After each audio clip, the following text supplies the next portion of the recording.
What kind of dog is this? That's a weird looking dog. Come here, Sparky.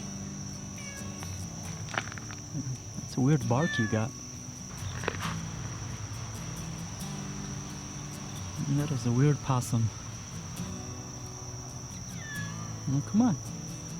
Stop barking and come here so I can pet you. No, that's not. That's a weird bark. Don't do that. That is a weird dog. Yeah, I know. Come here.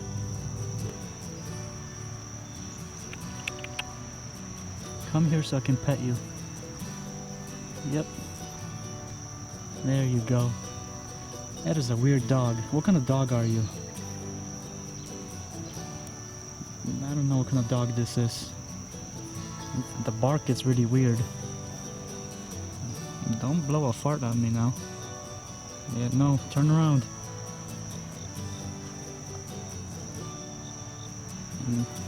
I don't like this angle. There you go, much better. You are a weird doggy. And you bark weird.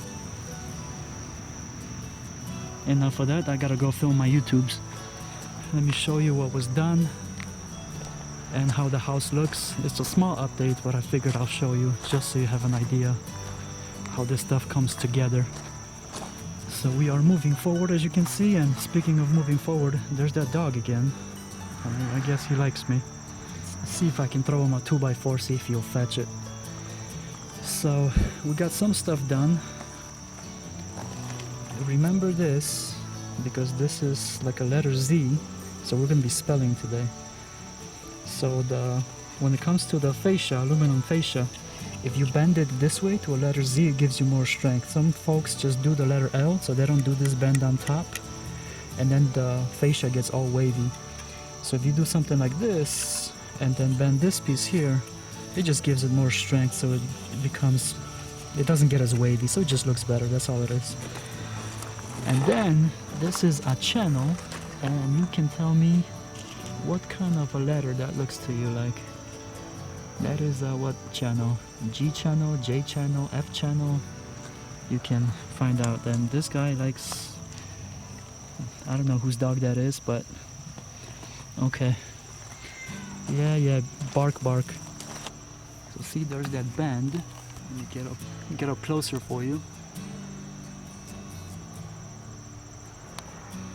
And as you can see, the soffit, part of the soffit is installed. And here, there's some different stuff going on. Like I told you, this is going to be poured a pad. So when you walk into the house, there'll be a nice little pad here. This area got worked on today. See, got some finished work right there. Obviously still needs to be done, finished. But at least you can see how this stuff looks before it gets all covered up. And here's the other light that's going to go on this corner. So there's a little hole for the electrician. And this is the other area that we're going to do. So what I'm going to do here is pour a pad. So it's when you walk out this kitchen door, you can get into the mechanical room. We just have to extend the water line and bury it here. In the south, you don't have to go as deep as you would in the north. In the north, you definitely want to bury your water line to whatever specifications you have, because obviously you don't want it to freeze on you.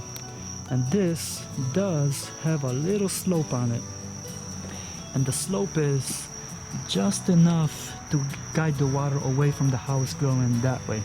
Because you don't want any water going towards the house, so you don't want to have the slope basically going that way. You want it to have going that way. And here you see the scaffolding from this side where the gable is going to get worked on. Where's that dog? Oh, he's making himself at home. It's a weird dog. Alright, door's locked. Thank goodness I got a key. So this little medieval torture device is to bend the aluminum for the fascia. So that's what they do it with. A lot of places rented. And I don't know if this guy owns this or if he rents it just when he needs it. But that's basically what bends that fascia into that Z shape that I showed you. Some leftover materials, that's the stuff I was showing you in the other episode. The soffit that is vented, you can see the holes in it. Because you want your house to breathe, I highly recommend that. So this is what I was playing with. Hopefully it'll show up. See that corner right there? That's where the cabinet is going to, the corner of the cabinet is going to be. So I'm just trying to see how things are going to look in relation to when the doors open and when you're walking around in the kitchen. So that's where the cabinet ends, and this is where I was thinking the table would begin, where that mark is, right there. And this is where the other corner would be. And you know what, I'm gonna walk here.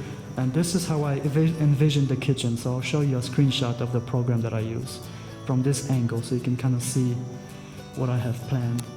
If you move this table around, for example, on this wall, you can maybe put an island over there where you can actually prepare meals in the kitchen and have it here. But then you're obstructing your walking path, and I think of weird stuff like that. Here is where my sink is going to start. And if we go a little bit, because it's going to be a 36-inch cabinet, that's the other mark. And if we go straight up from that one, it's going to end right here. So I'll be right in the middle of this window that I told you in the previous episode that it's usually a little bit bigger than the normal window people put in over the kitchen sink. Mine is 4 feet wide by 3 feet tall. I just want a little bit more light to if somebody's doing dishes or just doing something in the kitchen.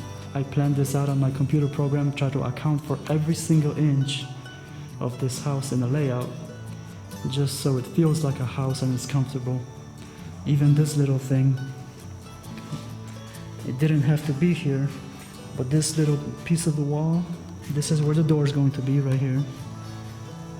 And it's going to open, focus, it's going to open that way. So this little wall here is going to be insulated along with this wall here. So if you have guests for the bathroom right there, since there's the toilet where it's going to be, they have a little bit of privacy, so the bathroom is not right out into the living room or kitchen. So you have a little bit of privacy when you're in the bathroom. So that's basically that. That's the gable material I showed you in the other episode. So I don't want to drag this out. That's what I wanted to show you today. You saw the price on the agenda, how much that stuff costs. And you saw the soffit and then the Z shape of the fascia, and that's aluminum. I don't care for the vinyl fascia, because that stuff, if you hit it with a hammer, it can crack on you. I'm just not a fan. I mean, they do make it, but I prefer the aluminum. So, where did Doug go? Is it still here? Oh, it's by my car over there. Crazy guy. Whoa, where you go? There you go. Supervising. Well, thank you very much for watching, and I will see you guys next time. Take care.